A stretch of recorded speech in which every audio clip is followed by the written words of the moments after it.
Eliane Barbosa, bonjour à tous. Directrice opération et territoire de SNCF Gare et Connexion, Roberto Rinaudo, président de Trenitalia France et président de la commission voyageurs de l'AFRA, Claude Steinmetz, directeur ferroviaire France de Transdev et président de la commission sociale de l'AFRA, et Alain Gétraud, directeur général de Le Train. On dit de Le Train ou du train, de Le Train. De Le Train. Roberto Rinaudo, depuis cet été maintenant, il y a 5 allers-retours par jour sur la ligne Paris-Lyon. Je ne dis pas de bêtises, c'était 3 il y a encore quelques mois. Quel bilan faites-vous de ce qui sera bientôt cette première année d'exploitation ? Alors, pour bien préciser, nous avons lancé 4 trains par jour à partir de décembre 2021. Ouais.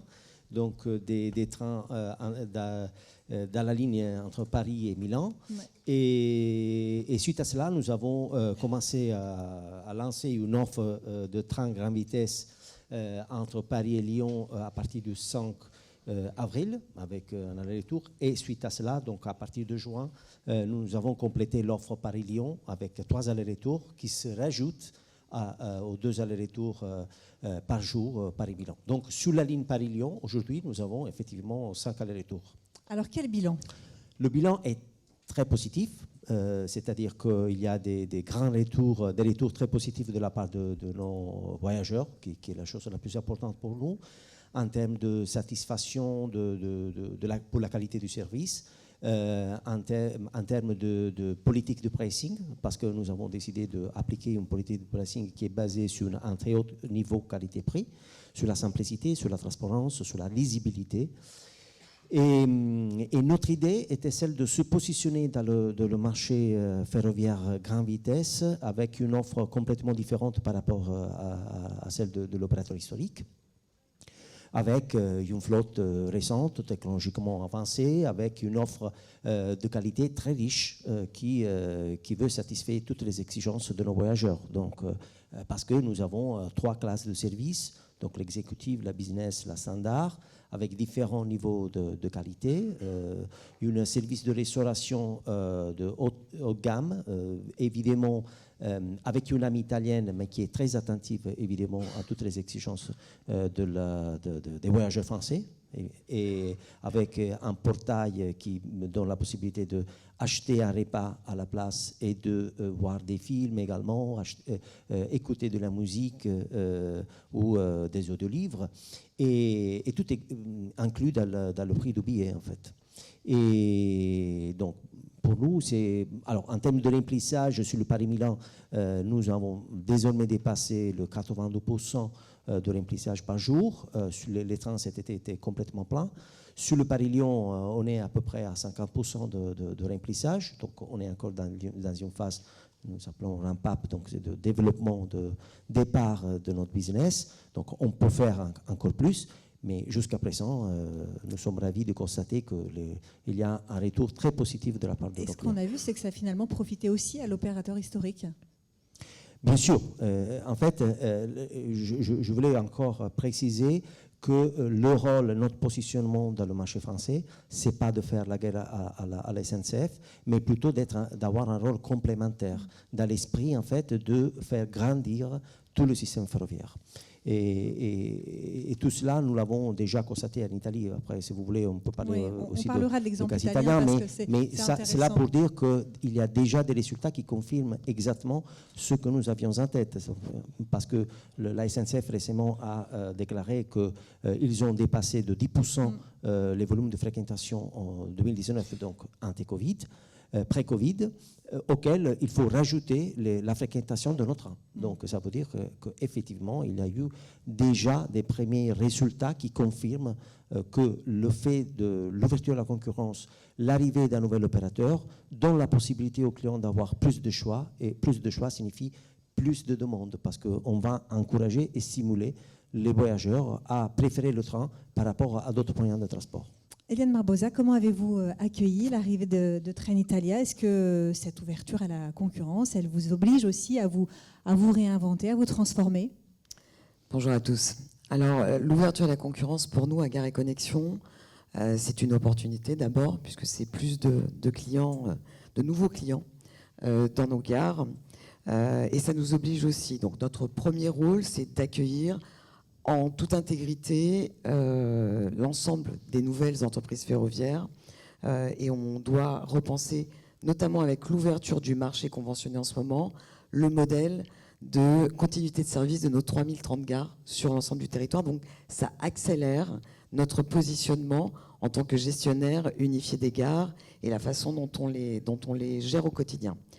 Tout ça pourquoi ? Pour délivrer des standards de service homogènes à toutes nos EF, à tous nos clients dans les gares. Et là, je pense bien sûr à l'information voyageurs, à la gestion des flux dans les gares, à l'accessibilité, à la prise en charge des PMR, pour ne citer qu'elles. On est également en train de renforcer la pédagogie, l'accompagnement auprès des AOM, qui sont nos premiers financeurs, mais pour pouvoir concilier les besoins en termes d'intermodalité, les besoins locaux avec les besoins d'un réseau unifié de gares sur l'ensemble du territoire. Et notre enjeu majeur côté Gare et Connexion, c'est bien entendu de donner envie aux clients de venir en gare, d'avoir une bonne expérience client, quel que soit le transporteur, pour leur donner envie de prendre davantage le train. Pour répondre à votre question de comment on a accueilli Trenitalia de façon plus concrète et comment on accueillit l'ensemble des EF, on a un guichet unique, un guichet gare au niveau de Gare et Connexion, bien entendu, dès les premiers contacts d'un nouvel entrant jusqu'aux premières circulations. C'est ce qu'on a mis en œuvre avec Trenitalia, bien en amont du 18 décembre 2021, date des premières circulations, où on a travaillé sur et à se caler sur un ensemble de processus opérationnels, de l'information voyageurs en gare, de la gestion des flux ou encore de la façon dont on allait prendre en charge, par exemple, les personnes à mobilité réduite. Donc, c'est des réunions régulières avec les entreprises ferroviaires, l'ensemble des entreprises ferroviaires qu'on a dans nos gares. Et une fois que j'ai dit ça, en termes opérationnels, en termes de réunions, il y a bien sûr le quotidien. Et le quotidien, c'est des ajustements opérationnels. Si je prends une illustration dans l'actualité chaude, en tout cas, avec Trenitalia, mais aussi avec l'ensemble des EF, le nœud ferroviaire lyonnais en ce moment qui est extrêmement contraint en termes de production, la gare de Pardieu avec son PEM qui sont en travaux, qui portent des tensions très fortes sur l'ensemble de nos EF, eh bien ça demande un dialogue quotidien, permanent, pour ajuster, notamment avec Trenitalia, on a quelques sujets de logistique, de composition de trains, d'affichage. Eh bien, ça demande à travailler très en proximité entre les centres opérationnels d'escale en gare et les centres opérationnels des transporteurs. Claude Steinmetz, vous avez remporté l'appel d'offres pour l'exploitation des TER de la ligne Marseille-Toulon-Nice à compter donc de l'été 2025. Je parle sous votre contrôle. Quels sont les objectifs que vous vous fixez ? Alors, je vais répondre à votre question, mais on a la chance d'avoir dans la salle Philippe Tabarot, qui est un des pères, j'allais dire le père, mais en tout cas un des pères de cette ouverture du marché, de la région qui a ouvert le marché en France. Donc on va peut-être lui laisser la parole. Philippe, si tu veux bien t'exprimer un peu sur cette belle aventure. Naturellement, je répondrai à la question dans la foulée. Bien sûr, je vous en prie. Bonjour, je compte être spectateur uniquement, mais je vais être acteur avec plaisir. Sur un sujet qu'on connaît un petit peu, sur lequel on a travaillé, merci de le dire. Moi, je suis ravi de voir cette table ronde parce que je me dis que quelque part, le rêve qu'on a eu il y a quelques années de pouvoir retranscrire dans le droit français les directives européennes et cette ouverture à la concurrence à travers la loi sur le pacte ferroviaire et les autres lois qui ont suivi permet aujourd'hui d'avoir une offre différente, supplémentaire, complémentaire en France sur le ferroviaire. Et moi, je suis intimement persuadé que pour qu'on puisse réussir, ce qui est notre objectif, je pense, les uns et les autres, de pouvoir doubler la part modale du ferroviaire dans notre pays, que ce soit sur le fret ou que ce soit bien sûr sur le transport voyageur, je pense qu'il y a deux choses. L'un concerne la table ronde précédente, c'est investir sur le réseau. C'est investir sur le réseau, c'est indispensable.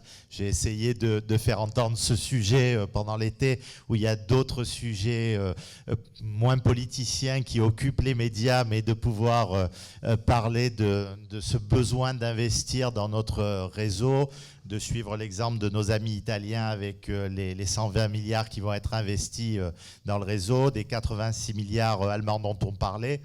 De suivre un petit peu ce qu'a dit avec beaucoup de courage le président Farandou. Ça lui a été quelquefois reproché.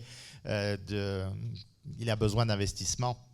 sur notre réseau. Donc, bien sûr que je souhaite qu'on puisse aller en ce sens avec des pistes de financement qui soient des pistes publiques, bien sûr, l'État doit montrer l'exemple, mais aussi privées comme on peut les avoir sur les sociétés de projet, que ce soit sur les plus-values immobilières, que ce soit sur le tourisme. Il y a pas mal d'idées qui cogitent aujourd'hui, qui avancent, et je pense que ça peut nous aider en plus des fonds européens et bien sûr des collectivités, mais des collectivités qui sont un peu asséchées par l'État en ce moment, qui ont le même problème concernant l'énergie et qui ont du mal à financer leur transport public.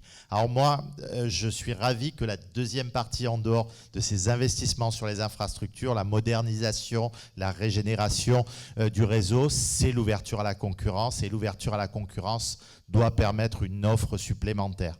Et les deux messieurs qui sont là, avec les deux entreprises qu'ils représentent, ont une responsabilité historique. C'est dur de le porter, hein, mais c'est comme ça. Voilà. Bravo à Trenitalia d'avoir joué le jeu et de tenter sa chance sur l'open access. Je sais que c'est pas simple, je sais que ça n'a pas été simple.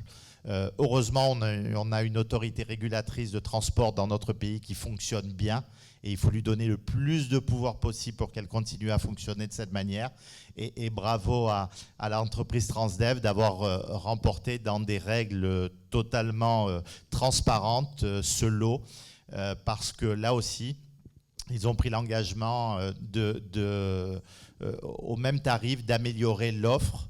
Et je crois que c'est l'objectif. N'importe qui, que ce soit les autorités organisatrices de mobilité, que ce soit les voyageurs, on n'a qu'un seul objectif, que l'offre soit plus importante et qu'elle soit de qualité. Donc voilà, on compte beaucoup sur un réseau qui soit rénové dans notre pays et modernisé, et avec des opérateurs de qualité qui, à côté de l'opérateur historique national qui a sa place, et c'est bien normal, pourront demain répondre aux besoins qui sont croissants. Je ne sais pas si ça a été dit, je m'arrête là parce que je ne devais pas parler, je vois que je parle beaucoup. Dans la réunion dont a parlé le président Longeau tout à l'heure, on était avec tous les VP et certains présidents de région hier soir. Tous nous disaient qu'ils avaient retrouvé un nombre de voyageurs largement supérieur à avant Covid.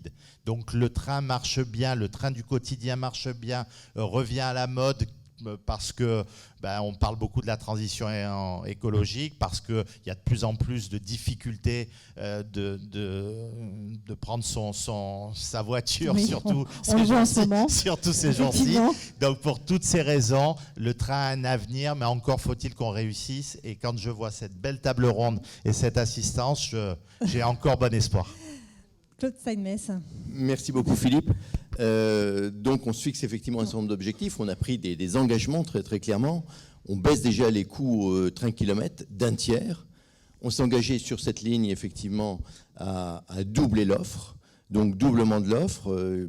Ça se fait comment ? Par une baisse des trains en retard. Là encore un engagement, 97,5% de régularité, du jamais vu en région sud. Une réduction par 5 du nombre de trains supprimés, et une qualité à bord de 92%. Donc oui, on a pris des vrais engagements. C'est possible, pourquoi ? C'est possible parce que la région a joué le jeu très, très, très clairement. C'est possible aussi parce que nous sommes dans une logique, au niveau de Transdev, de partenariat et de travailler avec. Quand je dis travailler avec, c'est travailler avec la SNCF, avec SNCF Réseau, avec Gares & Connexions. Je m'en resterai là, ça fait déjà beaucoup.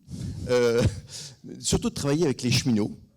Donc on a effectivement, on a eu avant même l'attribution, on a eu depuis, on a au quotidien des réunions avec les organisations syndicales, avec les cheminots et naturellement les associations d'usagers. Donc ça n'a pas été une offre, j'allais dire, et des engagements qu'on a pris en chambre, on les a pris sur le terrain à partir de l'expérience. On s'est engagé également dans une information pertinente et cohérente qui souvent fait défaut encore aujourd'hui. Donc une chaîne d'information claire. On a pris des engagements également en cas de gestion de crise, parce qu'il nous semble logique, notamment sur ce territoire, que les personnes puissent arriver à l'heure, et s'il y a une situation de crise, qu'il y ait des quarts de substitution qui soient mis immédiatement en place. Donc on a pris un engagement fort de prise en charge dans les 60 minutes. Et puis, j'allais dire, réduction de la fraude, parce que ça nous semble indispensable. Il faut bien des recettes, faut de la fréquentation, il faut des recettes, et on est là pour baisser les charges et augmenter les recettes. Alain Gétraud, avec le train, vous ambitionnez de lancer des TGV régionaux et interrégionaux dans le Grand Ouest. Vos intercités à grande vitesse devraient circuler début 2024. Voilà, petit retard de calendrier dont on parlera entre Bordeaux et Nantes. Pas de Paris, on reste, ça passera pas par Paris, de toute façon. C'est non, pas de Paris, on n'est pas sur le marché radial. Voilà. Alors, j'assume pas forcément le terme intercité parce que je pense qu'il est déjà utilisé, mais intersecteur. Intersecteur. Voilà. Quand on a préparé cette table ronde, je crois que vous allez vraiment rejoindre tout ce qui a été dit. Vous m'aviez dit que vous préférez parler d'ouverture du marché que de concurrence. Ça rejoint vraiment les dialogues qu'on a eus jusqu'à présent. Oui, je vous prie de m'excuser pour cette petite précision de sémantique, parce que c'est vrai que le terme consacré, c'est plutôt ouverture à la concurrence. C'est une vulgarisation des journalistes, vous savez, vous connaissez les raccourcis. Non, mais le terme consacré, c'est bien évidemment le terme légal, c'est ouverture à la concurrence. Mais finalement, on devrait parler plutôt d'ouverture du marché. Pourquoi ? Parce que ça a été très bien dit, l'idée c'est de faire grossir la part modale du ferroviaire. Pourquoi c'est important ? Déjà, il y a un enjeu climatique. On l'a peut-être pas assez dit aujourd'hui, donc moi je vais revenir là-dessus. L'enjeu, il est climatique. La part du transport joue un rôle important dans la décarbonation de nos sociétés. Et on a une chance, c'est de finalement détenir l'outil, détenir le savoir-faire pour augmenter cette part du fer qui concourt à améliorer notre impact sur l'environnement et l'impact carbone. Donc, moi, je pense qu'on doit parler d'ouverture du marché parce que, comme on a pu l'observer dans d'autres pays européens, il s'agit dans un premier temps de diversifier l'offre, de la compléter par rapport à ce que réalise aujourd'hui l'opérateur historique pour faire grandir cette part modale. Ensuite, au-delà de l'enjeu climatique, pour moi, il y a des enjeux de développement. Développement du pays, développement du territoire, développement économique. On sait combien la mobilité, et en particulier le ferroviaire, concourt au développement des territoires. Le train, c'est un projet entrepreneurial qui est né en Nouvelle-Aquitaine, sur la base d'une problématique finalement, une fantastique infrastructure, la LGV Sud-Europe Atlantique, mais pas assez de dessertes. Pas assez de dessertes pour ces territoires qui attendaient un retour sur investissement et qui ont investi dans la ligne nouvelle Sud-Europe Atlantique. Donc l'enjeu du développement du ferroviaire, c'est aussi le développement économique de ces territoires, c'est aussi créer du lien social. On sait combien les déplacements sont des facteurs de paix, sont des facteurs sociaux importants.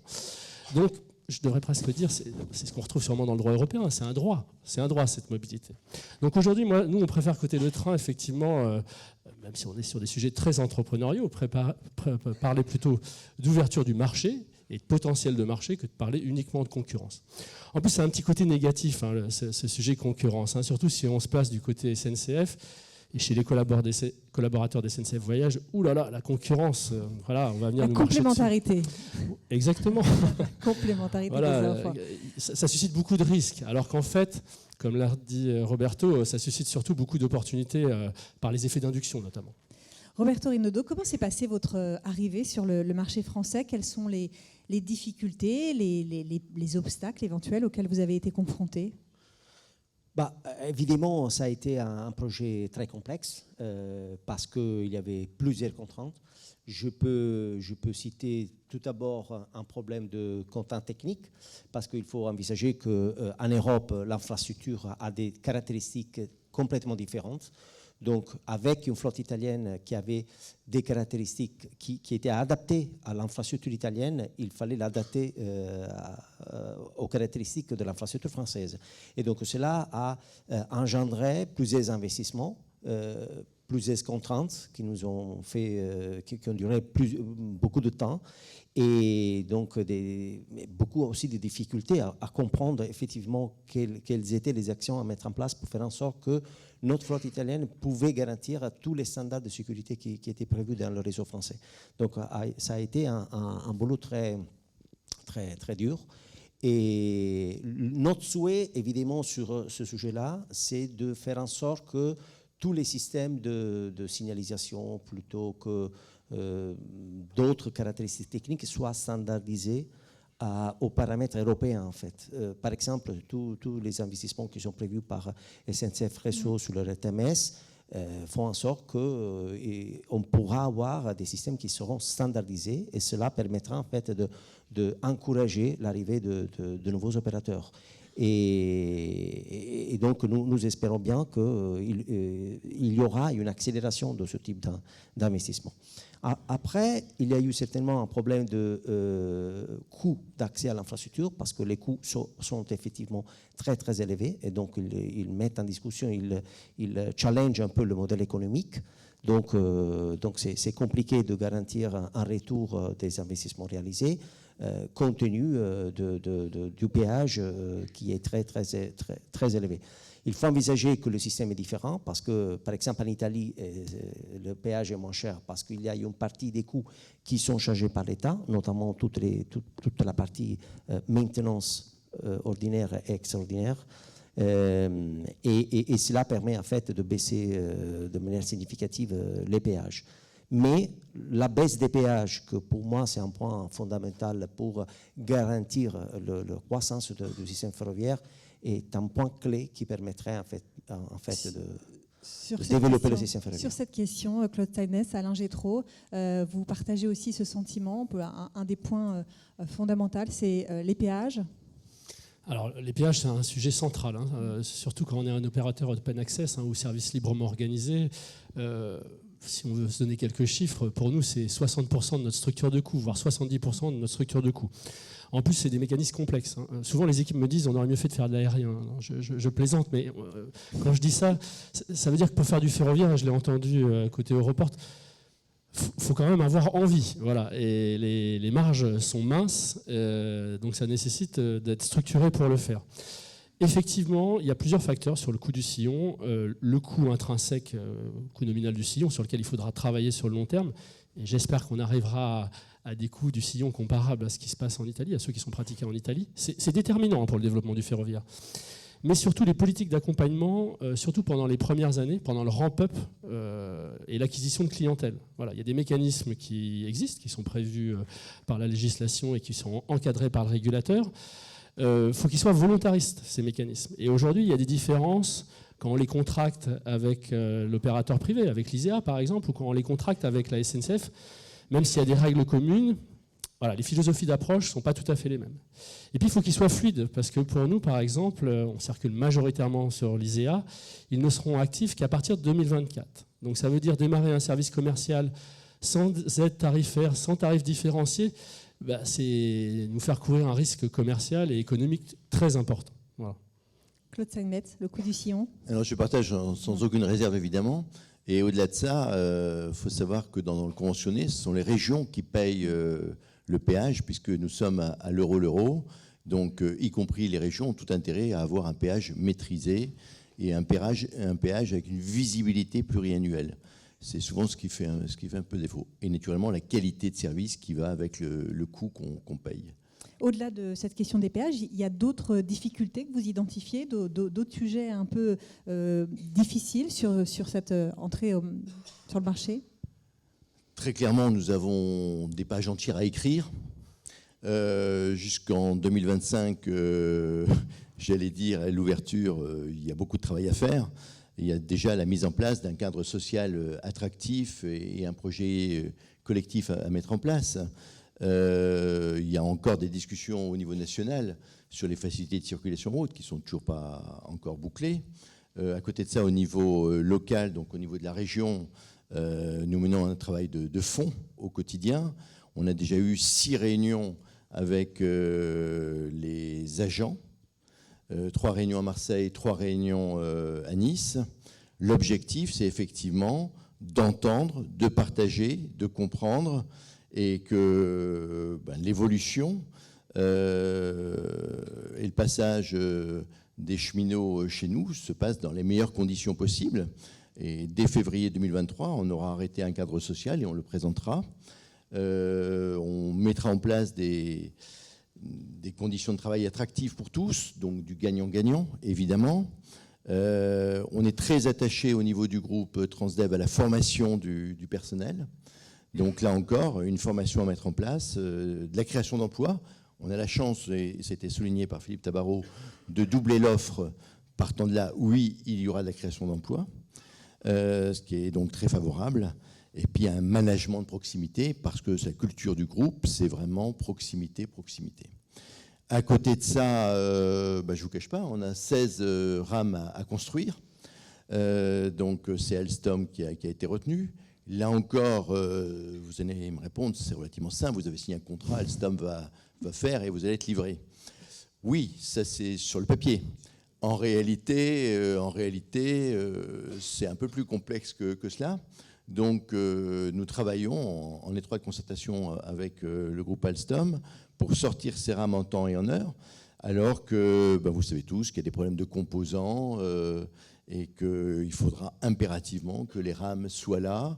La rame d'essai dès 2025 et qu'on aura l'ensemble du matériel qui arrivera courant 2025, voire même déjà en 2024. Derrière, on construit également un atelier en plein Nice. Donc ça y est, tout est en règle. On a fait un travail de fond. Le permis de construire, on l'aura en janvier, on va dire, janvier-février au plus tard. Et on commence physiquement les travaux dès le mois de mars.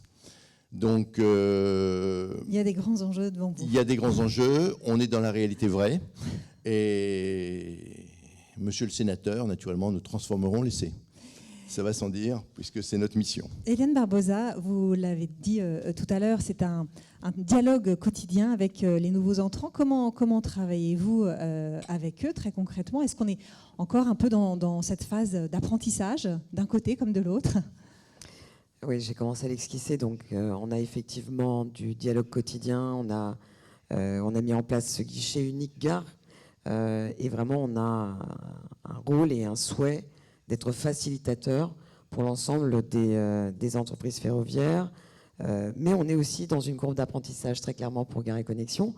On est un jeune gestionnaire d'infrastructure et on travaille pour une meilleure intégration, une intégration système au niveau de la gare, de toutes les EF sur notre site, pour qu'on puisse apporter un niveau de service, je le disais, en termes de standards qui soit homogène dans toutes les gares de France à tous nos clients, mais qu'on puisse aussi apporter des solutions le plus sur mesure possible par rapport aux demandes des entreprises ferroviaires, et puis apprendre ensemble à travailler pour améliorer la satisfaction de nos clients dans les gares. Donc ça, c'est une vraie courbe d'apprentissage. Oui.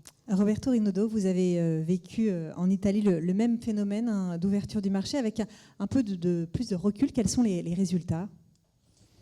Les résultats sont exactement ce qu'on venait d'évoquer tout à l'heure sur l'opportunité de croissance du marché ferroviaire. Parce qu'en 2012, je parle de l'open access, donc la grande vitesse en Italie, nous avons vu l'arrivée d'un nouvel opérateur, NTV. Et suite à l'ouverture concrète de la concurrence en Italie, il y a eu un phénomène de croissance énorme du marché ferroviaire. Parce qu'après 4 ans, il y a eu une baisse des prix entre 30 et 40%. Il y a eu la fréquentation a doublé. La part de marché de la grande vitesse, je parle de la ligne plus importante qui est la Rome-Milan, qui est comparable à Paris-Lyon. On est passé d'une part modale de 36% à dépasser le 80%. Donc aujourd'hui, on a eu la possibilité de transférer. Il y a eu un report modal gigantesque de l'avion et la voiture vers le train. Donc cela a été un résultat très incroyable, positif, ouais, qui a donné la possibilité aussi d'accélérer la transition écologique. Et de ce point de vue, je pense que le train est au centre de cette transformation, de ce changement. Et je dirais qu'en France, nous sommes très convaincus de pouvoir avoir exactement la même expérience suite à l'arrivée d'un nouvel opérateur et d'autres opérateurs qui arriveront dans le marché français.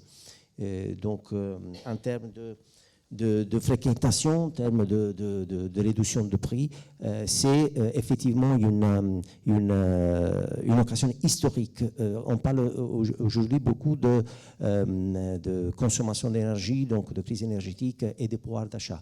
De ce point de vue, l'ouverture à la concurrence, l'arrivée de nouveaux opérateurs et dans le système ferroviaire qui donne la possibilité de grandir le marché ferroviaire, donne aussi la possibilité de favoriser le pouvoir d'achat grâce à la réduction du pricing et de réduire aussi la consommation énergétique parce qu'on donne la possibilité d'encourager les gens à prendre des moyens de transport collectif.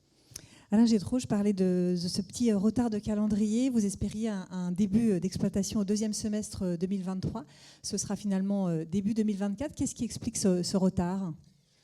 Alors de toute façon, quand on démarre un projet de cette ampleur-là, ça nécessite des moyens très importants, financiers, industriels. On se fixe bien sûr des objectifs et puis il peut y avoir des aléas, je pense que tout le monde peut le comprendre. Il peut d'ailleurs y en avoir d'autres, mais ce que je ne souhaite pas. On constate quand même des freins ou des barrières à l'entrée ou des obstacles à l'entrée. Alors, il y en a d'innombrables, bien sûr. On a fait un très gros travail avec l'autorité de régulation pour lister les suggestions. Elles peuvent être différentes d'ailleurs, hein, si on est un opérateur open access ou si on est un opérateur plutôt conventionné. Et pourtant, il y a un énorme travail qui est fait conjointement avec les équipes d'SNCF Réseau et de Gares & Connexions. Moi, je tiens à le souligner parce qu'il y a beaucoup de volontarisme chez les équipes pour favoriser, pour aider les nouveaux entrants à se mettre en place. Déjà, c'est l'accès aux assets. Voilà. Pour circuler, ça paraît évident, mais il faut du matériel roulant, il faut du matériel industriel, et les temps sur du matériel neuf sont des temps longs. Alors moi, j'ai été surpris des temps qui ont été annoncés sur le matériel fret, moi qui me plains souvent près des industriels des temps de construction. Mais par exemple, pour la grande vitesse, c'est pas le cœur du marché, hein, le marché grande vitesse. Donc les industriels sont pris par le marché de la locomotive, par les trains régionaux, et ils ne vous réouvrent pas une chaîne de production pour vous servir en moins de 24 mois. Donc si on passe par la case matériel neuf, on est sur des temps très longs qui frisent entre les 36 mois, allez, 24 mois si vous arrivez à bien négocier. Donc ça suscite de réfléchir sur le matériel d'occasion. Et on n'est pas les seuls à avoir remis ça au cœur du sujet. Des régions l'ont fait précédemment parce que ça peut avoir un intérêt aussi sur du matériel d'occasion. Et vu les tensions qu'il y a chez les industriels en Europe, qui plus est avec une crise des matières premières, pour moi, on doit remettre dans les discussions ce matériel d'occasion. Il y en a du matériel d'occasion en Europe. Ça peut susciter des créations d'emplois, des créations d'activités, des chaînes de valeur. Donc le refit, le rétrofit ne doivent pas être des mots tabous. Voilà, c'est des choses qu'on doit évoquer. Il y a des sujets ensuite d'interopérabilité, enfin de standards, mais vraiment quoi. Voilà, le RTMS pour tout le monde, c'est pas pour demain. Et ça, c'est quand même un vrai problème, parce que ça confère des difficultés pour avoir du matériel opérable. Ça fait le jeu de certains monopoles industriels. Je ne souligne rien de malsain, mais c'est un fait. Et donc, pour être approvisionné sur ces plateformes de signalisation, sur ces standards de signalisation, c'est aussi des temps longs. Et donc ça rend les choses difficiles. Qui plus est, il faut être équipé de plusieurs standards. Alors, je ne vais pas rentrer dans les détails, hein, mais KVB, TVM, etc. Sinon, vous êtes tout de suite freiné. Il y a un sujet qui a été abordé par l'autorité de régulation, c'est l'accès aux facilités de maintenance. Voilà. Je sais que c'est un sujet ça pour tout le monde, open access, SLO ou conventionné. Il faut qu'on puisse maintenir nos trains et pas trop loin de nos lieux d'exploitation, parce que sinon ça génère des coûts induits qui sont complètement incohérents quand on mesure déjà les coûts de l'infrastructure. Et aujourd'hui c'est un sujet parce qu'il existe nombre d'infrastructures de maintenance sur le réseau français, mais elles ont été plutôt positionnées par l'opérateur historique à correspondre à son trafic, à ses besoins. Il n'y a pas de jugement de valeur dans ce que je dis, mais aujourd'hui, pour augmenter l'offre ferroviaire, il faut qu'on ait accès à des facilités de maintenance. Donc soit on a un accès à ces facilités de maintenance qui est opérant, qui a des coûts cohérents, soit il faut qu'on s'équipe en propre. Seulement, ça vient augmenter l'addition des coûts d'investissement et du CAPEX. Voilà. Alors, c'est des sujets, bien sûr, sur lesquels on travaille, mais la principale difficulté, finalement, quand on pénètre le marché, c'est qu'il faut être maître de son destin sur l'ensemble des sujets. Je vous voyais réagir. Roberto ? Moi, je voulais préciser deux points qui sont pour moi très, très importants. Alors, je rejoins ce que monsieur le sénateur, monsieur Tabarot disait tout à l'heure à propos du fait que nous avons une occasion historique. Mais pas nous en tant qu'Autre-Italia et Transdev, mais tout le système ferroviaire et en général tout le système de la mobilité en France. Parce que effectivement, le train est au centre de ce grand projet qui permettrait à la fois la transition écologique, d'aborder le pouvoir d'achat, comme je disais, et également la crise énergétique. Mais pour faire ça, il faut encourager les gens à prendre le train. Et pour faire ça, c'est nécessaire d'augmenter la qualité. Donc, pour nous, la qualité, ça fait partie évidemment de notre ADN. Mais pour garantir la qualité, il faut une forte coordination avec tous les acteurs concernés.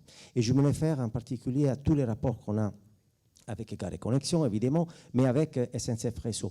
Quand on discutait avant de la nécessité d'accélérer les travaux, oui, c'est quelque chose qui va dans le sens de l'amélioration de la qualité du service aux clients, mais à long terme. À court terme, ça comporte des problèmes énormes, parce que la réalisation des travaux aujourd'hui signifie des sacrifices, entre guillemets, à tous les opérateurs concernés, et donc des sacrifices aux voyageurs.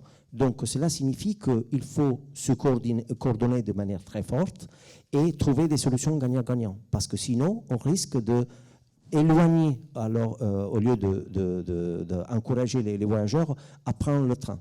Donc je pense que sur cela, il faut encore travailler beaucoup. Il y a encore des grands efforts à faire. Mais si nous voulons effectivement exploiter cette occasion historique, il faut se coordonner. Et je parle de tous les acteurs concernés.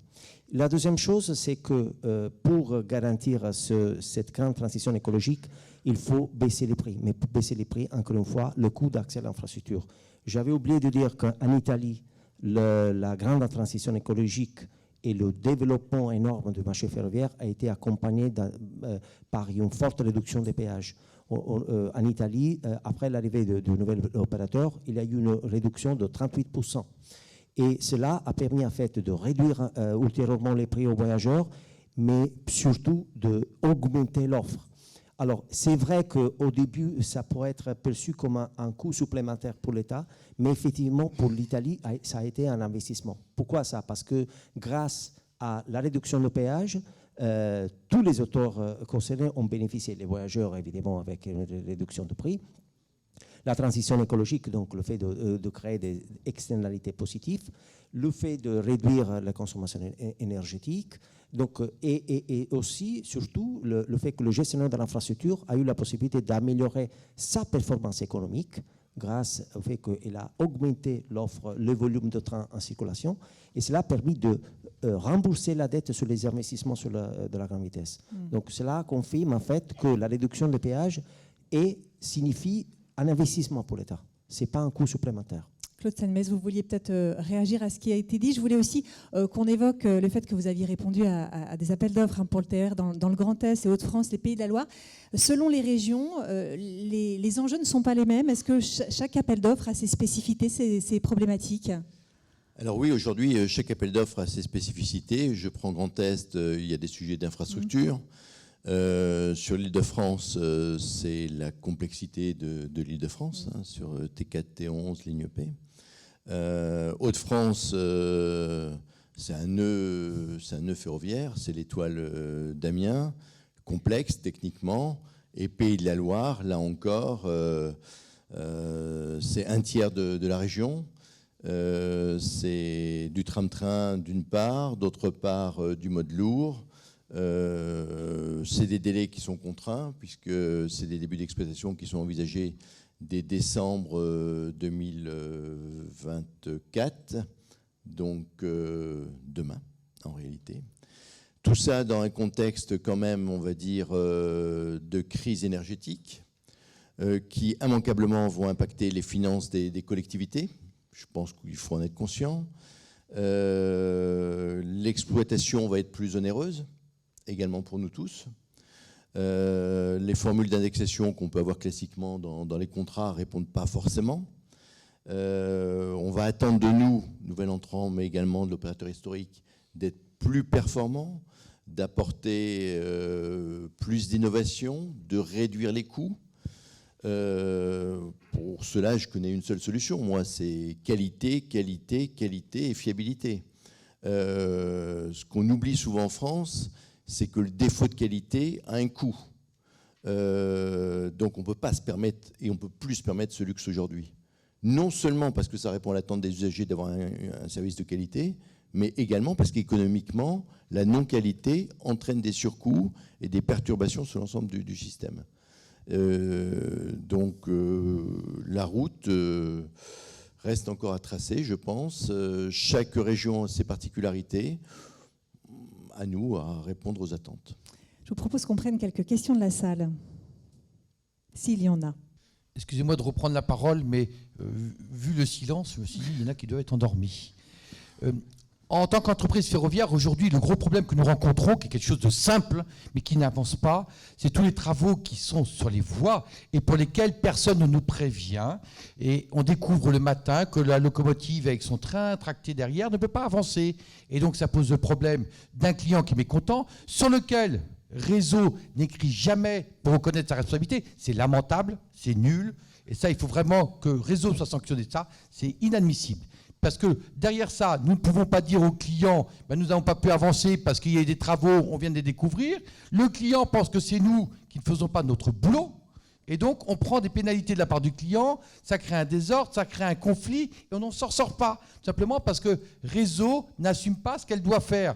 Donc, il serait normal que Réseau, peut-être, facture un petit peu plus cher sa traction et son péage, mais qu'en contrepartie, lorsqu'elle bloque les trains sans prévenir avant, qu'il y ait une pénalité à la charge du Réseau, parce que le train est immobilisé, le bonhomme est immobilisé, la locomotive, les wagons, et le client mécontent. Et derrière, quand on doit reprendre un autre train, le bonhomme, il a attendu pendant 6 heures dans sa locomotive et il n'a plus les moyens de refaire 6 heures supplémentaires pour faire son train. Et tout ça, c'est quelque chose de simple. Et personne ne nous écrit, personne ne dit rien, et on accepte, et on doit dire béni oui, oui, et si on n'accepte pas et on monte un peu trop haut, on va se faire sanctionner et nous n'aurons plus les sillons. Ça, c'est important à le dire tout de même. Merci d'avance de votre réponse qui va tous nous réjouir. Est-ce que quelqu'un veut répondre ou dire quelque chose? Alors moi, je vais dire quelque chose en tant que fille. Déjà, monsieur, j'écoute toute la colère qui accompagne votre commentaire et votre irritant, en tout cas. Je me garderai bien de vous apporter une réponse m'occupant essentiellement des gares. Mais en tout cas, je vous entends et je pense que Réseau, que ce soit dans cette salle ou à travers le retour qu'on leur fera, on leur remontera votre irritant. Est-ce qu'il y a une autre question ou réaction? Pas d'autres. Moi, j'ai envie de vous poser, Eliane Barbosa, une dernière question. Dans les 3000 gares, vous l'avez un peu évoqué, il va falloir maintenant faire de la place à ces nouveaux arrivants. C'est l'un des sujets, il faut trouver de l'espace aussi. Alors, je ne vous apprends rien en vous disant que les espaces en gare ne sont pas extensibles et qu'on a effectivement de plus en plus une multiplication de demandes, c'est une évidence. Mais ce qui met Gares & Connexions dans un rôle de régulation de la distribution spatiale de la gare. Mais on a aussi un enjeu, je vous le disais encore tout à l'heure, de qualité en termes d'expérience pour nos voyageurs dans la gare. Et on a aussi un enjeu de préservation de recettes commerciales, parce que je rappelle quand même qu'elles contribuent à réduire le tarif pour nos transporteurs. Et donc, on a tout cet écosystème à un équilibre à tenir sur ces espaces. Une fois que j'ai dit ça, qu'est-ce qu'on fait côté Gares & Connexions face à ce sujet? D'une part, on regarde ce qui se fait pour réfléchir à la gare de demain, ce qui se fait ailleurs, en Europe. Mais le premier élément, c'est on regarde nos obligations réglementaires. On en a quelques-unes. Quand il s'agit de répondre à une demande d'espace de vente de transport, on est tenu, c'est un service régulé qu'on est tenu de fournir à tout nouveau transporteur. Et donc ça, on a une obligation de résultat. Après, il y a d'autres demandes, d'autres natures d'espace dans la gare. Sur cela, on a une obligation de moyens. Donc le premier principe, c'est de répondre à toutes les demandes qui nous sont faites. Comment on y répond? En un premier temps, et chaque fois que c'est possible, en attribuant un espace, une coque, à l'entreprise ferroviaire qui va l'aménager, qui va avoir un tarif qui est régulé pour cet espace. Et la deuxième option, quand il n'y a plus d'espace, eh bien, c'est de proposer une coque aménagée par Gares & Connexions, multitransporteur, tout en laissant un espace pour l'expression de la marque de chaque transporteur qui devient bien sûr stratégique vis-à-vis des clients dans la gare. Donc un sujet avec des capacités limitées et surtout dans dans les grandes gares, mais un sujet sur lequel on se positionne naturellement en tant que gestionnaire des gares, en arbitrage, avec des outils, des autorisations d'occupation temporaire qui sont attribuées aux entreprises ferroviaires, la capacité aussi de reprendre si jamais il y a des nouveaux entrants et de faire une redistribution de ces espaces. Donc un enjeu pas si trivial que celui de l'espace et de la visibilité en gare pour les clients, mais aussi pour nous en termes d'aménagement et de garantie de la qualité du parcours client dans nos gares. Merci beaucoup, merci à tous les quatre pour ces échanges et cet élan positif sur l'ouverture à la concurrence. Merci beaucoup.